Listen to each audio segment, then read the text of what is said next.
ছুটির দিনে সংসদে আরও ২৫ বিল পাস, রাজনৈতিক সমঝোতা ভঙ্গের অভিযোগ তুলে বিরোধী দলের ওয়াকআউট। সংরক্ষিত আসনে বিএনপির মনোনয়ন বিতরণ শুরু, বগুড়া ও শেরপুরে পুনর্নির্বাচন দাবি জামায়াতের। ঢাকায় খাল দখল করে আবাসন ব্যবসা চালু, রাজনৈতিক প্রশ্রয়দাতাদের বিরুদ্ধে কঠোর ব্যবস্থা নেওয়ার তাগিদ।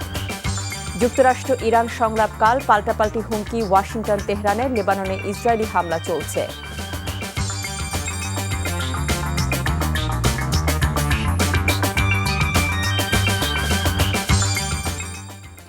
আসসালামু আলাইকুম, মহসানা শাওন আপনাদের সবাইকে আমন্ত্রণ জানাচ্ছি এনটিভির রাতের খবরে।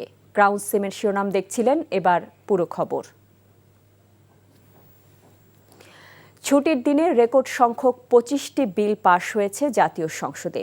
সরকারি দলের বিরুদ্ধে রাজনৈতিক সমঝোতা ও বিশ্বাস ভঙ্গের অভিযোগ এনে অধিবেশন থেকে ওয়াকআউট করে বিরোধী দল। জুলাই গণ অভ্যুত্থান স্মৃতি জাদুঘর অধ্যাদেশটি হুবহু না রেখে ৩টি সংশোধনী আনায় সেটিসহ কয়েকটি বিলে আপত্তি জানান বিরোধী দলীয় সংসদ সদস্যরা। এদিন অর্থমন্ত্রী সংসদকে জানান, বৈশ্বিক সংকটেও জ্বালানি তেলের মূল্য না বাড়িয়ে সরকার বড় অঙ্কের ভর্তুকি দিচ্ছে। বিস্তারিত হাসান মাহমুদের রিপোর্টে। সাপ্তাহিক ছুটির দিন শুক্রবারেও সংসদ অধিবেশন। অন্তর্বর্তী সরকার প্রণীত অধ্যাদেশের বিষয়ে নির্দিষ্ট সময়ে সুরাহা করার বাধ্যবাধকতায় এমন সিদ্ধান্ত।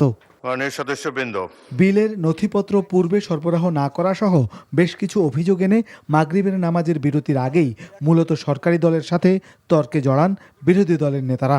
এমনিতে 3 দিন আগে আমাদেরকে ডকুমেন্টসগুলো দেওয়ার কথা। একদিকে সংসদ চলছে, আরেকদিকে ডকুমেন্টগুলো এখানে রেখে দেওয়া হয়েছে। যেহেতু দুর্বল ছাত্র, এই জন্য কিছুই বুঝতে পারি নাই। এখন উপরে হাত তুলবো না নিচে নামাবো এটাও বুঝতে পারি। এখন যদি যে বিল পাশ হয়ে যাওয়ার পরে যদি বলে আমি কিছু বুঝিলাম না, এটা মানে স্পিকার দুঃখ হল। যদি আপত্তি দিতেই হতো উত্থাপনের পর, তারপরে সেকেন্ড রিডিংয়ে বিবেচনার সময়।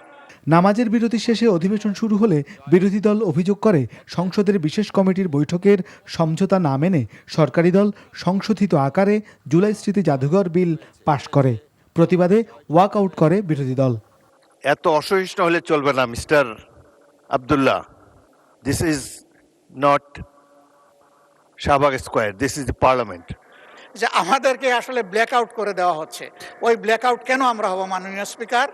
বিশেষ কমিটিতে অ্যাসুরেন্স, উপদেষ্টা কমিটিতে অ্যাসুরেন্স, সবই তো উলট পালট হয়ে যাচ্ছে একটা অংশ। তাইলে ট্রাস্টের জায়গাটা ওনারা তো রাখলেন না মাননীয় স্পিকার। সবগুলা যদি ডেফার হয়, এখানে আলোচনা হয়ে ডেফার হবে। আলোচনা না হয়ে যদি কোনো কিছু ল্যাপস করতে হয়, আমরা সুস্পষ্ট দেখছি এটা ফেসিবাদকে আবার পুনর্জন্ম দিবে, আবার স্ট্রেনথেন করবে, এবং এইটার সাথে আমরা কোনোভাবে আমরা দায়বদ্ধ হতে চাই না। এক একটা বিলের মধ্যে এমনও আছে 3-4টা অর্ডিন্যান্স ইনক্লুডেড আছে। ফলে 133টার যদি হিসাব করা হয়, এই 91টার মধ্যে ওই 16টা বাদ দিয়ে সবগুলো ইনক্লুডেড মাননীয় স্পিকার। 16টা অধ্যাদেশের ব্যাপারে এখানে বলা হয়েছে এখনই বিল আকার উত্থাপন না করে যাচাই বাছাই করে অধিকতর শক্তিশালী করে নতুন বিল উত্থাপনের বিষয়ে সুপারিশ করা হয়েছে। এমন 16টি বিল, তার মধ্যে উনি যেটা বললেন যে দুদক, সেটা এখানে আছে, মানবাধিকার কমিশন আছে, অথচ এগুলো নিয়ে আলাপ আলোচনার যথেষ্ট সময় আপনি দিয়েছেন। এখানেই দেখা হবে। তবে আজকের মতো দুঃখ নিয়ে আমরা ওয়াকআউট করছি। আসসালামু আলাইকুম।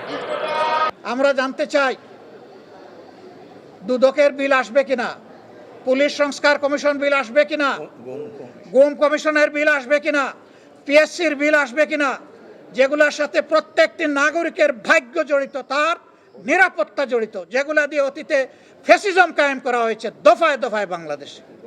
অসংখ্য মানুষকে হত্যা করা হয়েছে, গণভোট অধ্যাদেশ আছে, এগুলা তারা আনবেন না। তারা আনবেন কোনগুলো?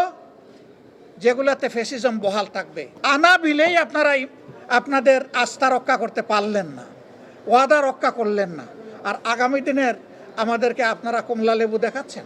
হয়তো তারা বুঝতে ভুল করেছেন, অথবা আমরা তাদের বুঝাতে পারিনি। এটা আমাদের ব্যর্থতা হতে পারে, এটা হতে পারে এরকম একটা বিল। আচ্ছা, আপনাদের একটা কথা বলি, কোনো ডেভেলপমেন্টের কাজে মন্ত্রী সম্পৃক্ত হলেন না, আপনারা করবেন কেমনি কাজটা?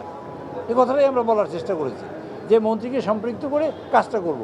আচ্ছা হাউবার এই কারণেই তারা ওয়াকআউট মূলত করেছেন। আমরা সবাই ঐক্যমত হয়েছি এই 16টা বিল আমরা পরবর্তীতে এটা ল্যাপস হবে এখন, কিন্তু পরবর্তীতে বিল যেহেতু অধিকতর যাচ্ছে এর মধ্যে ইম্পর্টেন্ট বিল আছে। এর আগে কার্যপ্রণালী 300 বিধি অনুযায়ী দেশের সার্বিক অর্থনৈতিক অবস্থা নিয়ে বিবৃতি দেন অর্থমন্ত্রী। জ্বালানি তেল ও এলএনজির মূল্য আন্তর্জাতিক বাজারে দ্বিগুণের বেশি বৃদ্ধি পেয়েছে। এই দিন ব্যাংক রেজুলেশন বিল, আমানত সুরক্ষা বিল, ঢাকা সেন্ট্রাল ইউনিভার্সিটি বিল, গ্রামীণ ব্যাংক সংশোধন বিল, জুলাই গণ অভ্যুত্থানে শহীদ পরিবার এবং জুলাই যোদ্ধাদের কল্যাণ ও পুনর্বাসন বিল সহ রেকর্ড সংখ্যক 25টি বিল সংসদে পাশ হয়। পরে 15 এপ্রিল পর্যন্ত মুলতবি করা হয় অধিবেশন। জয়যুক্ত হয়েছে হাসান মাহমুদ, এনটিভি নিউজ, ঢাকা। ত্রয়োদশ জাতীয় সংসদের সংরক্ষিত নারী আসনে দলীয় প্রার্থী চূড়ান্ত করতে মনোনয়ন ফর্ম বিতরণ শুরু করেছে সরকারি দল বিএনপি। সকাল থেকে রাজধানী নয়াপল্টনে দলের কেন্দ্রীয় কার্যালয়ে এই কার্যক্রম শুরু হয়। নির্বাচনের নিরঙ্কুশ জয়ের পর সংরক্ষিত 36টি আসনের জন্য যোগ্য ও ত্যাগী নারী নেত্রীদের বেছে নিতে চায় দলের হাইকমান্ড। 12 এপ্রিল পর্যন্ত চলবে মনোনয়নপত্র বিতরণ। ইফতেখার রেজার রিপোর্ট। দীর্ঘ 1.5 দশকেরও বেশি সময় পর সংসদ নির্বাচনে বড় জয়ের পর এখন সংরক্ষিত আসনের হিসাব নিকাশ। সকাল থেকেই নয়াপল্টনের কেন্দ্রীয় কার্যালয়ের সামনে জড়ো হন মনোনয়ন প্রত্যাশীরা। দীর্ঘ আন্দোলন সংগ্রামে রাজপথে থাকা নারী নেত্রীদের উপস্থিতিতে কার্যালয় প্রাঙ্গণে উৎসবমুখর পরিবেশ বিরাজ করছে। নির্বাচন কমিশনের ঘোষিত তফসিল অনুযায়ী সংসদের সংখ্যাগরিষ্ঠতার ভিত্তিতে বিএনপি পাচ্ছে 36টি সংরক্ষিত আসন। এসব আসনে প্রার্থী হতে সকাল থেকে ফর্ম সংগ্রহ করছেন দলের বিভিন্ন পর্যায়ের নেত্রীরা। সবটুকু প্রত্যাশা নিয়েই কাজ করি আমরা। দেখি কি দল ডিসিশন নেয়, ইনশাআল্লাহ দেখব। অবশ্যই 17 বছর যারা মাঠে ছিল আমার দল, আশা করছি সেই তাদেরকেই মূল্যায়ন করবে, ত্যাগীদেরকে নিজে দিতে। আমি যথেষ্ট ত্যাগী, বিভিন্নভাবে ত্যাগী আমি, তা আমি অবশ্যই প্রত্যাশা করছি। যদি ত্যাগী নেত্রীদের মূল্যায়ন করা হয় তাহলে আমি বিশ্বাস করি যে আমি মনোনয়ন পাবো ইনশাআল্লাহ। দল যদি আমাকে মূল্যায়িত করে আমি তৃণমূলের জন্য কাজ করতে পারবো। আমি যদি আমার প্রবলেমের কথা যদি আমি না বলি, সংসদকে যদি অ্যালাইভ করতে না পারি, তাহলে আমাদের কথা কে বলবে? বিএনপির সিনিয়র যুগ্ম মহাসচিব রুহুল কবির রিজভী বলেন, এবার কেবল রাজনৈতিক পরিচয় নয়, বরং পেশাগত দক্ষতাকে অগ্রাধিকার দেওয়া হচ্ছে প্রার্থী বাছাইয়ের ক্ষেত্রে। সবকিছু বিবেচনা করেই, অর্থাৎ আপনাদের আন্দোলনের ভূমিকা, বিগত 16 বছরের আন্দোলনের ভূমিকা, 17 বছরের আন্দোলনের ভূমিকা, আপনাদের দক্ষতা এবং পার্লামেন্টে কথা বলার যে যোগ্যতা এবং অন্যান্য সমস্ত যে যোগ্যতা থাকা দরকার, সবগুলো বিবেচনা করেই মানে দলের নীতি নির্ধারণী ফোরাম বা বোর্ড, যেটাই বলি আমরা, তারা সিদ্ধান্ত নেবেন এবং এই যে সিদ্ধান্ত নেবেন সেই সিদ্ধান্তটা আবার সবাইকে মান্য করতে হবে। ঘোষিত তফসিল অনুযায়ী মনোনয়নপত্র জমা দেওয়ার শেষ তারিখ 21 এপ্রিল। মনোনয়নপত্র যাচাই বাছাই হবে 22 ও 23 এপ্রিল। প্রতীক বরাদ্দ দেওয়া হবে 30 এপ্রিল। আর ভোট গ্রহণ অনুষ্ঠিত হবে 12 মে। Iftekhar Reza, NTV news, Dhaka. বৃহস্পতিবার বগুড়া 6 সংসদীয় আসনের উপনির্বাচন ও শেরপুর 3-এর নির্বাচন প্রমাণ করে দেশে কোনো দলের অধীনে নিরপেক্ষ নির্বাচন সম্ভব নয়, এমন মন্তব্য করেছেন জামায়াতে ইসলামী সেক্রেটারি জেনারেল মিয়া গোলাম পরোয়ার। বাদ-জুমা ঢাকায় জাতীয় মসজিদ বায়তুল মোকাররমের উত্তরে উপনির্বাচনের ভোট কারচুপির অভিযোগে আয়োজিত বিক্ষোভ মিছিল পূর্ব সমাবেশে তিনি একথা বলেন। ওই 2 আসনে পুনর্নির্বাচনের দাবি জানিয়ে তিনি বলেন, বিএনপি নির্বাচন নিয়ে উপহাস করেছে। বলেন, 5 কোটি মানুষ জুলাই সনদে হ্যার পক্ষে ভোট দিয়ে নোট অব ডিসেন্ট বাতিল করে দিয়েছেন, অথচ বিএনপি এখন ক্ষমতাকে কাজে লাগিয়ে জনগণের সেই রায়কে অগ্রাহ্য করতে যাচ্ছে। তিনি আরও বলেন, নির্বাচনের আগে হ্যার পক্ষে প্রচারণা চালিয়ে এখন বিপরীত অবস্থান নেয়ার মাধ্যমে বিএনপি জনগণের সঙ্গে দ্বিচারিতা করছে। গণভোটের রায় সংসদে বাস্তবায়ন না হলে রাজপথে নামা ছাড়া জামায়াতের সামনে কোনো পথ খোলা থাকবে না বলে হুঁশিয়ার করেন মিয়া গোলাম পরোয়ার। ভোট হয়ে গেল, ইঞ্জিনিয়ারিং হলো, সরকার গঠন করে চেয়ারে বসে এখন ফ্যাসিবাদী কর্তৃত্বশীলদের মতো ক্ষমতাকে কাজে লাগিয়ে জনগণের আকাঙ্ক্ষাকে বাতিল করতে চাচ্ছে। গণভোটের ব্যালটে কোনো নোট অফ ডিসেন্ট ছিল না, সমস্ত সংস্কারের বিষয়গুলো গণভোটে ছিল। 5 কোটি মানুষ ভোট দিয়ে আপনাদের নোট অফ ডিসেন্টকে বাতিল করে খারিজ করে দিয়েছে। তেলবাহী জাহাজ দেশে আসায় জ্বালানি খাতে কিছুটা স্বস্তি ফিরলেও এখনও ভোগান্তি কমেনি গ্রাহকদের। দীর্ঘ লাইনে দাঁড়িয়ে ঘন্টার পর ঘন্টা অপেক্ষা করে নিতে হচ্ছে তেল।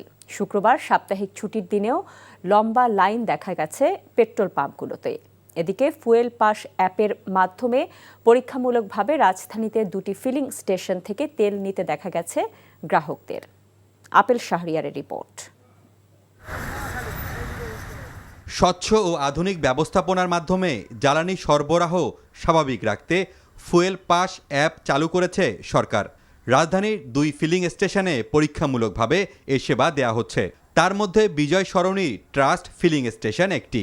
মোটরসাইকেল চালকরা এই সুবিধা পাচ্ছেন।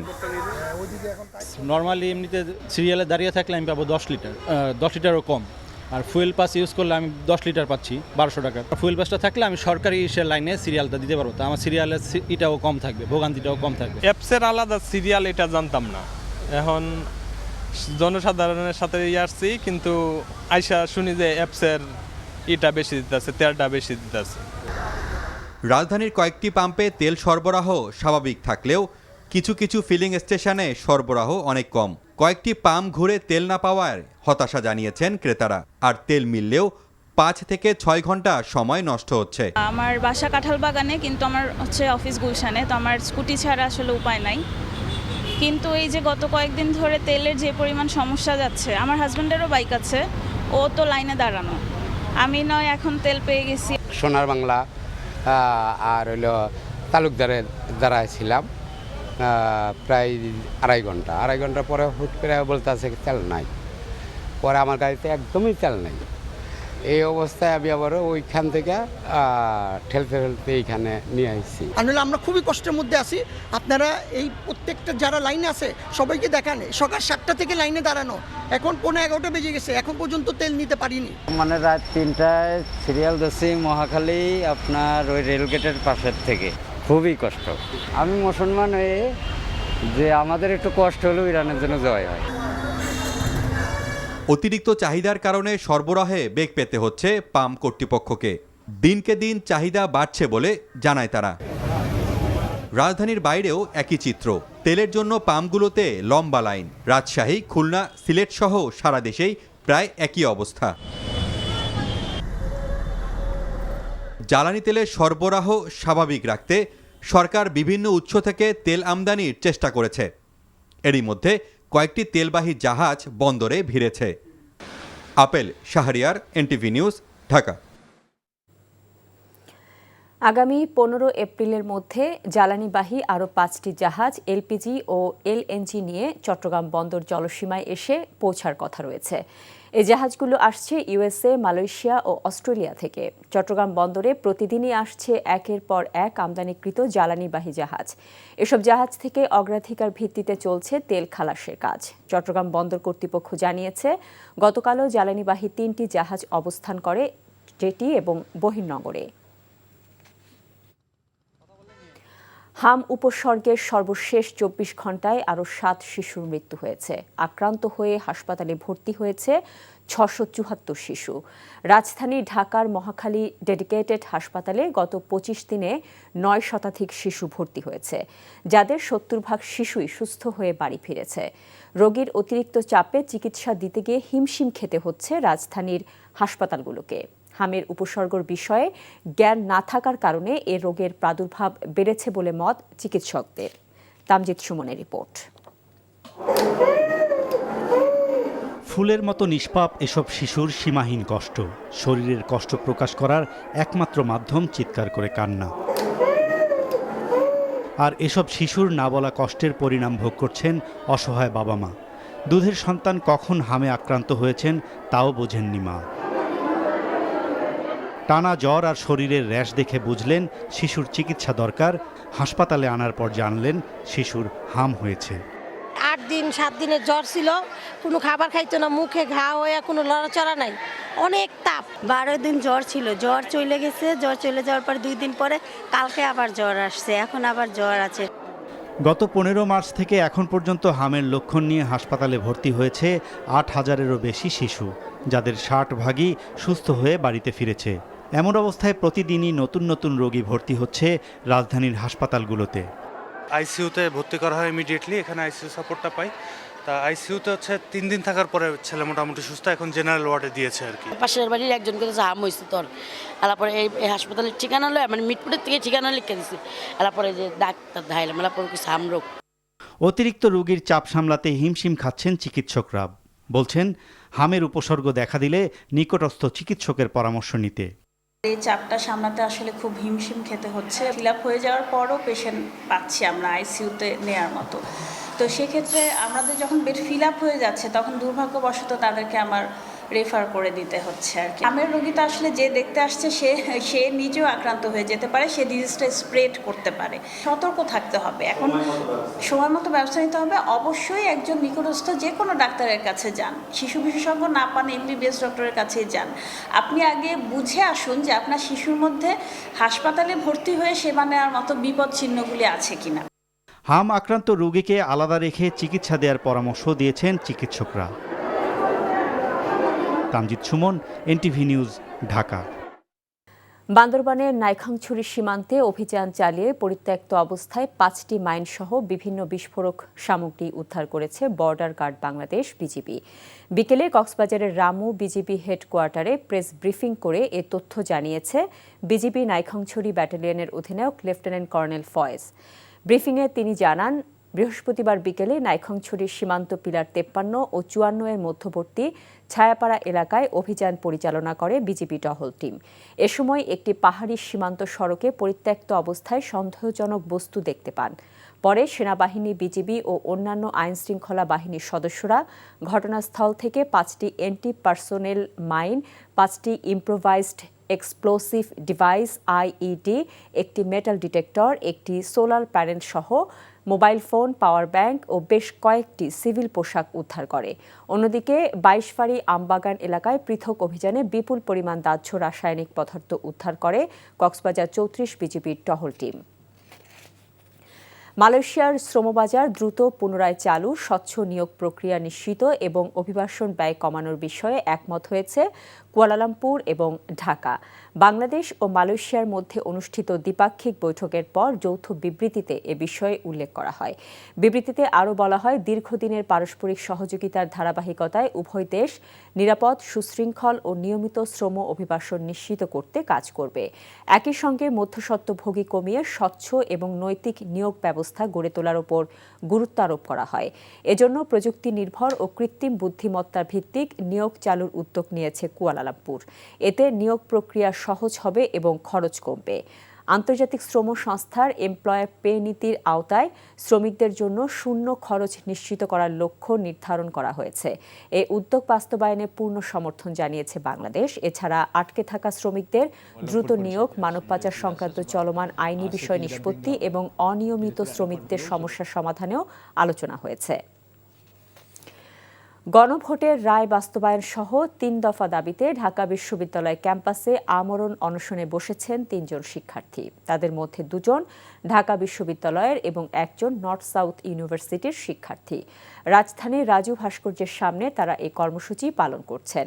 অনশন শুরুর পর প্রায় 45 ঘণ্টা পেরিয়ে গেলেও প্রশাসন বা সরকারের পক্ষ থেকে এখনও কোনো কার্যকর পদক্ষেপ না নেয়ায় ক্ষোভ প্রকাশ করেছেন সহপাঠীরা। তাদের অভিযোগ, অনশনকারীদের সঙ্গে আলোচনায় বসার জন্য এখনও কেউ এগিয়ে আসেনি। এদিকে অনশনরত শিক্ষার্থীদের শারীরিক অবস্থা নিয়ে উদ্বেগ বাড়ছে। চিকিৎসকরা এসে তাদের স্বাস্থ্য পরীক্ষা করে জানিয়েছেন তাদের অবস্থা ভালো নয় এবং দ্রুত ব্যবস্থা নেওয়া প্রয়োজন। শিক্ষার্থীরা হুঁশিয়ারি করেছেন, অনশনকারীদের কোনো ধরনের শারীরিক ক্ষতি হলে এর সম্পূর্ণ দায় সরকারকে নিতে হবে। গণভোটের গণরায় বাস্তবায়ন করতে হবে। এই যে অধ্যাদেশগুলো বাতিল করা হয়েছে এগুলো আবার পুনর্বহাল করা বিল পাসের মাধ্যমে, এবং জুলাই সনদে যে বিষয়গুলো উল্লেখিত ছিল সেগুলোর বাস্তবায়ন। সরকার যারা ক্ষমতায় এসেছে তারা একেবারে নির্বাচনের আগে যে অবস্থান নিয়েছিল, নির্বাচনের পরে ঠিক তার উল্টোমুখী অবস্থান নিল। আমরা সরকার থেকে এই বিষয়টাও জানতে চাই। আগামী এসএসসি সহ সকল পাবলিক পরীক্ষায় প্রশ্নপত্র ফাঁসকারীদের বিরুদ্ধে কঠোর পদক্ষেপ নেওয়ার হুঁশিয়ারি দিয়েছেন শিক্ষামন্ত্রী ডক্টর আনম এহসানুল হক মিলন। সকালে চট্টগ্রাম শিক্ষা বোর্ড আয়োজিত কেন্দ্র সচিবদের মত বিনিময় সভায় ভার্চুয়ালি অংশ নিয়ে তিনি এ হুঁশিয়ারি দেন। চট্টগ্রাম কলেজ মিলনায়তনে অনুষ্ঠিত সভায় কেন্দ্র সচিবদের উদ্দেশ্যে মন্ত্রী বলেন, সরকার শিক্ষার মান উন্নয়নে বিভিন্নমুখী উদ্যোগ নিয়েছে। বিশেষ করে পরীক্ষার প্রশ্নপত্র ফাঁস এবং নকল প্রতিরোধে কঠোর ব্যবস্থা নেওয়া হবে। খাতা দেখার ক্ষেত্রে মান যাচাইয়েও জোর দেন শিক্ষামন্ত্রী।